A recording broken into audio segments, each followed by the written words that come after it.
দখলদার রাষ্ট্র ইসরায়েলের সামনে নতুন চ্যালেঞ্জ, মনোবল হারিয়ে ফেলা সেনাদের যুদ্ধক্ষেত্রে ধরে রাখা। একদিকে ফিলিস্তিনের পক্ষে ইসরায়েলকে জেকে ধরেছে প্রতিরোধ শক্তি, লেবাননের হিজবুল্লাহ, ইয়েমেনের হুথি, ইরাক ও সিরিয়ার ইসলামিক রেজিস্ট্যান্স, চারপাশে যেন শুধু ইসরায়েল বিরোধী শক্তির দাপট। অন্যদিকে আন্তর্জাতিক মহলে পাহাড় সমচাপ। সব মিলিয়ে আগে থেকেই বড় ভোগান্তিতে নেতানিয়াহু প্রশাসন। এর মধ্যে নতুন ভোগান্তি, সেনাদের মধ্যে সুপ্ত বিদ্রোহ। ইসরায়েলি গণমাধ্যমের দাবি, বড় চ্যালেঞ্জের মুখে ইসরায়েল। চলতি বছর ৯ শতাধিক ক্যাপ্টেন এবং শীর্ষ পদমর্যাদার কর্মকর্তারা ছাড়তে চান চাকরি। এর মধ্যেই জমা দিয়েছেন পদত্যাগপত্র। এ নিয়ে বড় সংকটের মুখে ইসরায়েল।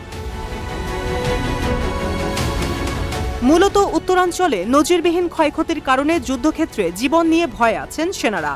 এছাড়াও গাজার বিভিন্ন অঞ্চলে ফিলিস্তিনি প্রতিরোধ আরও দৃঢ় হওয়ায় লড়াই করতে যেতে চাইছেন না কেউই। এতে ভবিষ্যতে বড় নেতৃত্বের ঘাটতি দেখা যেতে পারে ইসরায়েলি সেনাবাহিনীতে। ইসরায়েলি টেলিভিশন চ্যানেল 12 জানিয়েছে, আগের বছরগুলোতে গড়ে ১০০ থেকে ১২০০ অফিসার ছাড়তে চাইতেন চাকরি, তাও আবার শারীরিক অসুস্থতা কিংবা পেশা পরিবর্তন করার চাহিদায়। সে তুলনায় এই বছর ক্যাপ্টেন এবং মেজর পদমর্যাদার ৯০০ কর্মকর্তা সামরিক বাহিনী থেকে অব্যাহতি চেয়েছেন, তাও আবার রণক্ষেত্রের চাপ সামলাতে না পেরে। প্রতিবেদনে কর্মকর্তাদের অব্যাহতি চাওয়ার তীব্রতাকে রাষ্ট্রের সংকট হিসেবে আখ্যা দিয়েছে চ্যানেল 12। গণমাধ্যমটি বলছে, শুধু সামরিক নয়, রাষ্ট্রীয়ভাবেও এই ঘটনাটি উদ্বেগের।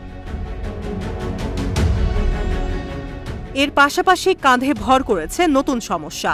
সেনাদের অবসরে যাওয়ার নির্ধারিত বয়স নির্ধারিত করা আছে ইসরায়েলি সেনাবাহিনীতে। বাধ্য হয়ে সে সময়সীমা বাড়ানোর পরিকল্পনা করছে ইসরায়েল, কারণ বর্তমানে অবসরে যাওয়ার কথা অন্তত ৫,০০০ রিজার্ভ সেনার। অবসরের বয়সে পরিবর্তন না আনলে এই মুহূর্তে আইনিভাবে ৫,০০০ সেনাকে অব্যাহতি দিতে হবে দায়িত্ব থেকে। ইসরায়েলি গণমাধ্যমের দাবি, যুদ্ধের এ পরিস্থিতিতে এ পদক্ষেপ নেওয়া অসম্ভব আইডিএফের জন্য। এই প্রেক্ষাপটে ইসরায়েলি সংবাদপত্র হারেটজ সম্প্রতি একটি প্রতিবেদন প্রকাশ করেছে, যাতে বলা হয় বেশ কিছু ইসরায়েলি রিজার্ভ সেনা গাজায় যুদ্ধে ফিরে যেতে চান না। যুদ্ধক্ষেত্র এড়িয়ে যাওয়ার জন্য দেশটিতে শাস্তির বিধান থাকলেও নজিরবিহীন ক্ষয়ক্ষতির কারণে রণক্ষেত্রের চেয়ে কোর্ট মার্শাল বা আদালতের মুখোমুখি হওয়াকেই বেছে নিচ্ছেন সেনারা। এমনিতেই এবছর সেনা ঘাটতিতে আছে ইসরায়েল। যুদ্ধ পরিচালনায় তাদের দরকার আরও অধিক সেনা। তাই জরুরি প্রয়োজনের কারণ দেখিয়ে চলতি বছর একটি নতুন রিজার্ভ বিভাগ প্রতিষ্ঠার পরিকল্পনা করছে তেল আবিব। এই মাসে আরও বাড়ে এ চাহিদা। দেশটির সেনাপ্রধানের স্টাফ হারজি হালেভি জানান, এরই মধ্যে ১৫টি নতুন ব্যাটালিয়নে নিয়োগ দেওয়ার কথা ভাবছেন তারা। তবে তীব্র এই ঘাটতির পরেও নিজ নাগরিকদের দলে টানতে পারছে না তারা।